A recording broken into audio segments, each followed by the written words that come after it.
آج اپنا کردار ادا کرے اور عمران نیازی کا ہاتھ پکڑے کہ یہ پاکستان کی مالی خود مختاری کا سودا اپنی نالائکی پر پردہ ڈالنے کے عوض نہ کر جائے۔ آج IMF کے سامنے عمران نیازی اس لیے سرنڈر کر رہا ہے کہ یہ ملک کی معیشت کی اینٹ سے اینٹ بجا چکا ہے۔ 3.25 سالوں میں پاکستان کے تمام معاشی جو انڈیکیٹرز ہیں وہ تباہ و برباد کر دیے گئے ہیں۔ ملک کو تقریباً دیوالیہ کر دیا ہے اور اب صرف اپنی حکومت بچانے کے لیے اور کچھ مہینوں کا سہارا لینے کے لیے یہ اسٹیٹ بینک کو IMF کے گروی رکھ رہا ہے۔ آج اگر یہ قانون نہ روکا گیا تو اس کے نتیجے میں پاکستان میں 2 اقتدار ہو جائیں گے، ایک منتخب سیاسی وزیر اعظم اور ایک غیر منتخب مالیاتی وزیر اعظم۔ جو سیاسی وزیر اعظم ہوگا وہ پارلیمنٹ کو جواب دہ ہوگا، وہ 22 کروڑ عوام کو جواب دہ ہوگا، لیکن جو غیر منتخب مالیاتی وزیر اعظم گورنر اسٹیٹ بینک کی صورت میں مسلط ہوگا وہ پاکستان میں کسی کو جواب دہ نہیں ہوگا، وہ صرف IMF کو جواب دہ ہوگا۔ تو میرے پاکستان کے بھائیوں اور بہنوں، آج وقت ہے کہ ہم سب اپنا کردار ادا کریں اور اس ادارے کی خود مختاری، پاکستان کی مالی خود مختاری کو بیرونی اداروں کے یرغمال بننے سے روکیں۔ یہ ایجنڈا ان لوگوں کا ہے جنہوں نے فارن فنڈنگ کے ذریعے عمران خان کو اس ملک پہ برسر اقتدار لا کے مسلط کیا ہے۔ آج یہ بات ثابت ہو گئی ہے کہ عمران نیازی جس نے ایمانداری کا میک اپ کیا ہوا تھا، قوم کو ہر وقت شفافیت کا درس دیتا تھا، جب فارن فنڈنگ کیس کی رپورٹ آئی اس کا میک اپ اترا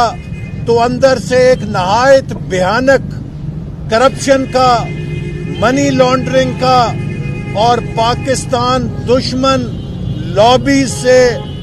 بیرونی فنڈنگ حاصل کرنے کا چہرہ سامنے آیا ہے۔ اور وہ شخص جو افغانستان میں امریکہ کی مداخلت کی خلاف ورزی یا مخالفت میں بیانات دیا کرتا تھا، پتہ چلا کہ وہ نیٹو کے کانٹریکٹر سے بھی چندے لیا کرتا تھا اور ان نیٹو کے کانٹریکٹرز کو انعام کے طور پہ بڑے بڑے ہوٹل بنانے کے منصوبے بھی عمران نیازی نے دیے ہیں۔ تو آج پاکستانی قوم سوال کرنا چاہتی ہے، ہمارے انصاف کے اداروں سے پوچھنا چاہتی ہے کہ اگر 22 کروڑ عوام کے ایک منتخب وزیر اعظم کو اس بنا پہ نااہل کر دیا گیا کہ اس نے اپنے بیٹے کی کمپنی سے 10,000 درہم کی تنخواہ وصول نہیں کی اور اسے اپنے اثاثوں میں ظاہر نہیں کیا، تو وہ وزیر اعظم جس نے کروڑوں اربوں روپے کی بیرون ملک مقیم پاکستانیوں کے چندوں میں بددیانتی کی، غبن کیا، فراڈ کیا، الیکشن کمیشن کو دھوکہ دیا، قوم کو دھوکہ دیا، غلط سٹیٹمنٹس کو سائن کر کے دیا، آج قوم ثاقب نثار صاحب سے بھی پوچھنا چاہتی ہے، کیا صادق اور امین اسے کہا جاتا ہے کہ جو جھوٹے بیانات الیکشن کمیشن کو دیتا ہے، جو جھوٹی دستاویزات پہ دستخط کرتا ہے، کیا صادق اور امین اسے کہا جاتا ہے جو سادہ لو بیرون ملک مقیم پاکستانیوں سے چندے بٹورتا ہے اور انہیں خفیہ بینک کے کھاتوں میں چھپا کر ان سے اللہ تللے کرتا ہے، ان سے ذاتی مقاصد کے لیے ان فنڈز کو استعمال کرتا ہے؟ کیا صادق اور امین کی تعریف پہ وہ شخص بھی آتا ہے کہ جو جھوٹی چارٹرڈ اکاؤنٹنٹ فرم سے سٹیٹمنٹس جاری کرواتا ہے، جو کروڑوں روپے کی مس ڈیکلیریشن کرتا ہے؟ یہ سوال ہے جو پاکستان کے عوام پاکستان کے عدالتی نظام سے پوچھنے پہ مجبور ہو گئے ہیں۔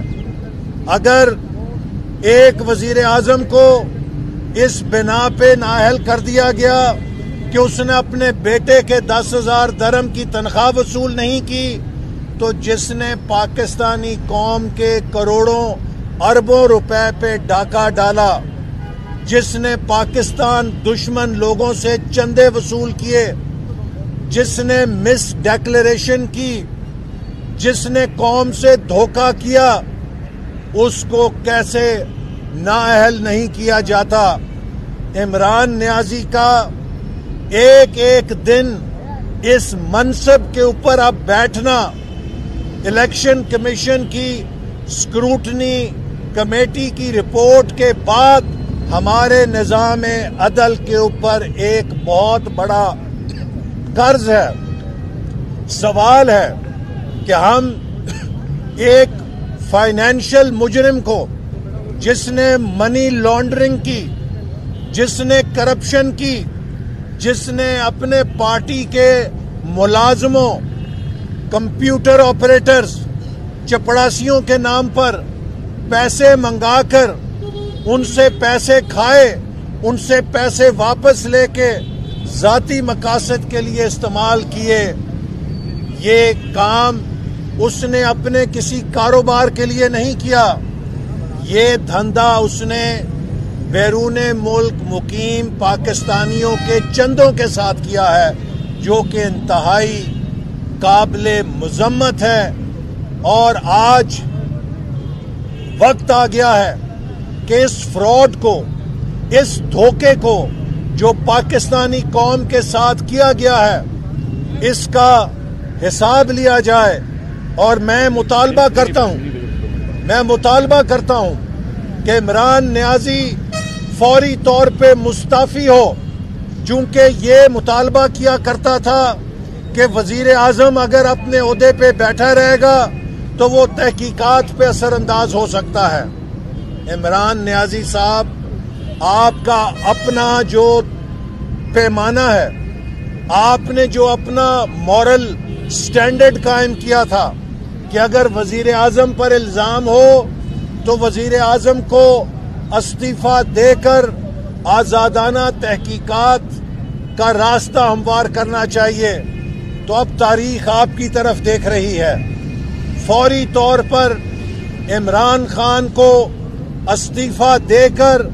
فورن فنڈنگ کیس کی آزادانہ تحقیقات کا موقع فراہم کیا جانا چاہیے۔ اور اب ہمیں پتہ چلا کہ یہ اسٹیٹ بینک کے قانون کو کیوں نہیں روک سکتا، اس لیے کہ اسٹیٹ بینک کے اس قانون کے عوض یہ گورنر اسٹیٹ بینک سے اپنے لیے ایمانداری کا سرٹیفکیٹ لینا چاہتا ہے۔ عمران نیازی اس وقت اسٹیٹ بینک کی اسکروٹنی کے نیچے ہے۔ اسٹیٹ بینک ان تمام فورن فنڈنگ کی تفصیلات اس کے قابو میں ہیں۔ عمران نیازی اسٹیٹ بینک کی خود مختاری کے اس قانون کو پاس کر کے گورنر اسٹیٹ بینک کو خوش کرنا چاہتا ہے، تاکہ وہ گورنر اسٹیٹ بینک کے ذریعے کلین چٹ لے سکے۔ ہم یہ گورنر اسٹیٹ بینک کے ذریعے NRO لے سکے، ہم یہ دھاندلی نہیں ہونے دیں گے۔ ہم یہ انصاف پہ ڈاکہ نہیں ڈلنے دیں گے۔ آج عمران نیازی اسٹیٹ بینک کا مجرم ہے، اور اسٹیٹ بینک کا مجرم اسٹیٹ بینک کی خود مختاری کا قانون پاس کر کے گورنر اسٹیٹ بینک سے اس کو خوش کر کے اپنے حق میں فیصلہ لینا چاہتا ہے۔ یہ نہیں ہو سکتا۔ میں